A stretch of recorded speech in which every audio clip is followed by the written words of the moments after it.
நிறைய பேர் இன்னைக்கு பாதிக்கப்படக்கூடிய ஒரு பிரச்சனை என்ன அப்படின்னா இனம் புரியாத உடம்பு வலி. அதாவது என்ன காரணம் அப்படின்னே தெரியாது. ஆனா அவங்களுக்கு உடம்பு வலி ரொம்ப சிவியரா இருக்கும். எக்ஸ்ரே எடுத்து பார்த்திருப்பாங்க, அல்ட்ராசவுண்ட் எடுத்து பார்த்திருப்பாங்க, எம்ஆர்ஐ எடுத்து பார்த்திருப்பாங்க, பிளட் டெஸ்ட் எல்லாமே எடுத்து பார்த்திருப்பாங்க. எல்லாமே நார்மல் நார்மல் அப்படின்னு வரும். அவங்க வலியை யாருமே புரிஞ்சுக்க மாட்டாங்க. அதனாலே அவங்களுக்கு வலி இன்னும் அதிகமாக ஆகும். ஒரு பெண்மணி சமீபத்துல வந்திருந்தாங்க. அவங்களுக்கும் இதே மாதிரியான ஒரு பிரச்சனை. உடம்பு முழுக்க வலி, எல்லா டெஸ்டும் எடுத்துட்டேன். ஆனா எல்லா டெஸ்டுமே நார்மலா தான் இருக்கு.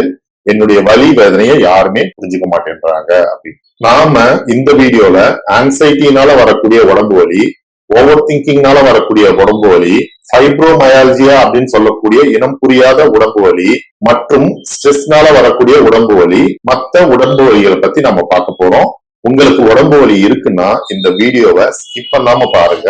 இதுல உள்ள தகவலை நீங்க ஃபாலோ பண்றீங்க அப்படின்னா உங்களுடைய இனம் புரியாத உடம்பு வலியில இருந்து நீங்க வெளியே மகிழ்ச்சியா வாழ முடியும். சோ ஸ்கிப் பண்ணாம முழுசா பாருங்க. உங்க உடம்பு வலியை பத்தி நீங்க தெளிவா புரிஞ்சுக்கோங்க.